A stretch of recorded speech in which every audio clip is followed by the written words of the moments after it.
Olá, amigos, companheiros queridos.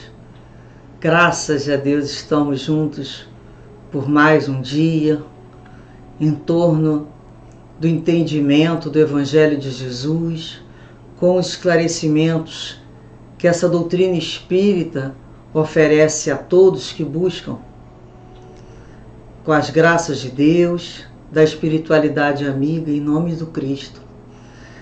Continuaremos no nosso livro Caminho, Verdade e Vida, a lição que tem como número 65, que tem como título Pedir.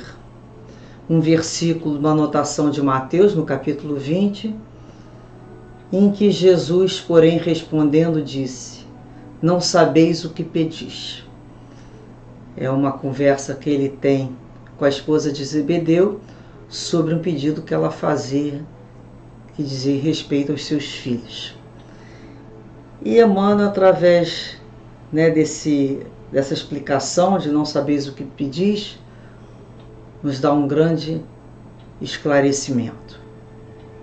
A maioria dos crentes dirige-se às casas de oração no propósito de pedir alguma coisa. Raros que aí comparecem na verdadeira atitude dos filhos de Deus, interessados nos sublimes desejos do Senhor, quanto à melhoria de conhecimento, à renovação de valores íntimos, ao aproveitamento espiritual das oportunidades recebidas do mais alto.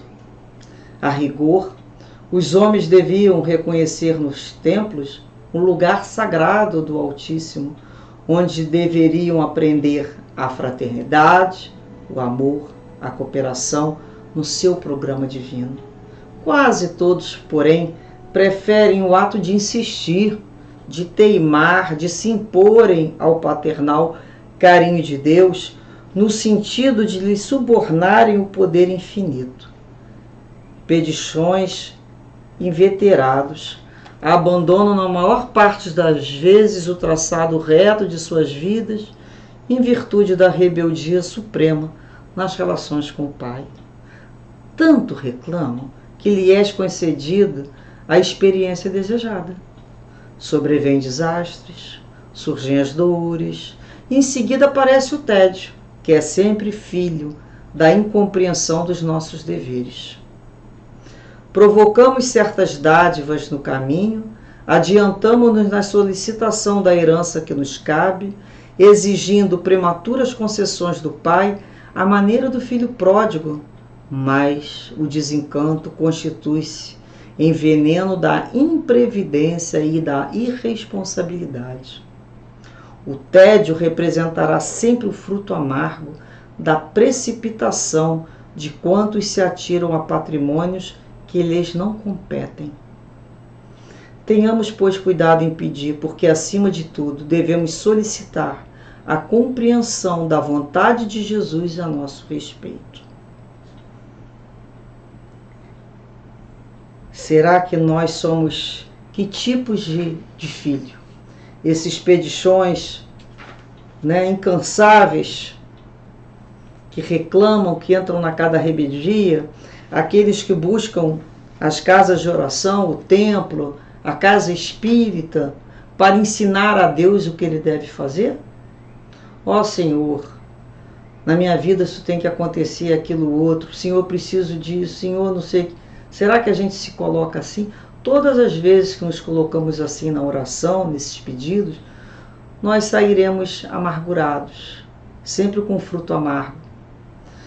Porque o objetivo de compreendermos as nossas vidas, encontrarmos para ela uma boa solução dos obstáculos que nos aparecem, e um objetivo nobre é quando nos colocamos interessados nos desejos de Deus a nosso respeito. Nós já paramos para entender que a nossa vida, as lições que passamos, é aquilo que Ele deseja que nós possamos aprender? A virtude a ser conquistada, nós já buscamos ali a melhoria dos nossos conhecimentos, nos colocamos ali para aprender, ampliar esse conhecimento, entender, não é fazer porque tem que fazer. Vou andar nessa lei de Deus porque tenho que andar. Esse é o primeiro estágio do medroso, mas depois com compreensão, a visão se torna completamente diferente.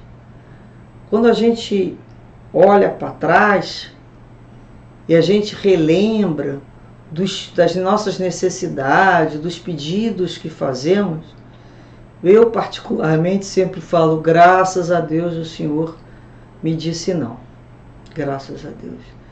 Que situações que eu estava pedindo para mim, e hoje vejo o quanto que seriam prejudiciais em minha vida. Não é assim?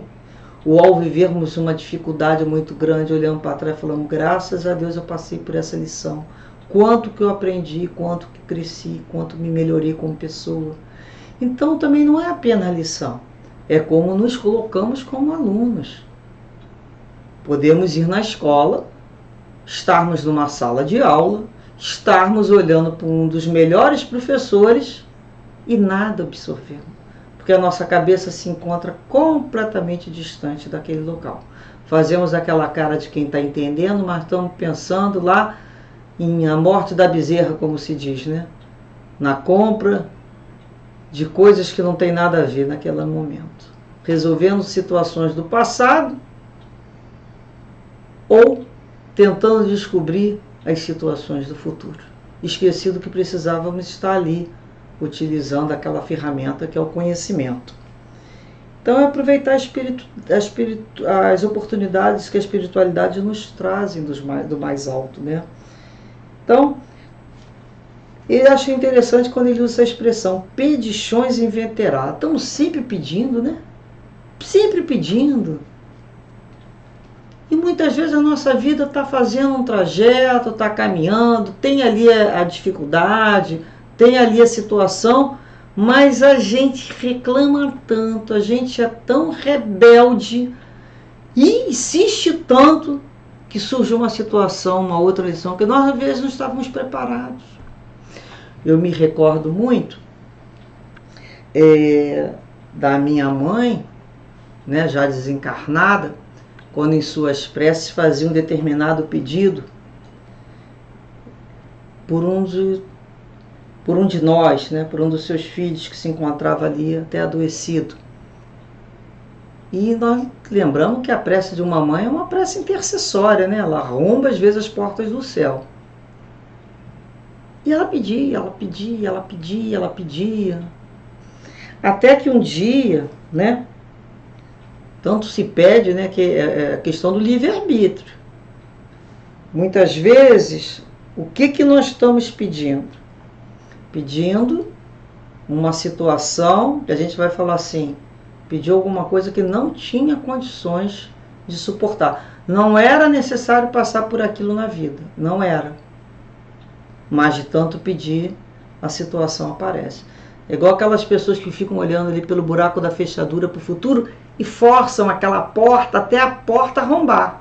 Aí a coisa acontece. E depois, voltando à história que comecei aqui da minha mãe, um certo tempo, um bom tempo depois, ela falou assim, eu não estou mais pedindo isso a Deus, né? Pela vida, pela saúde do filho. Eu peço para que seja feita a vontade dele, o que for melhor. Achei uma lição assim que aprendi em casa, de grande amor e de grande humildade, porque ela ali me explicou, né? A gente pôde entender que antes do filho ser dela, o filho é de Deus.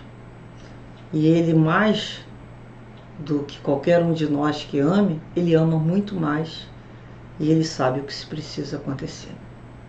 É quando a gente entrega e não fica mais insistindo. Porque é errado pedir? Não. Mas nós, quando confiamos no nosso Pai, nós sabemos que qualquer resolução será melhor.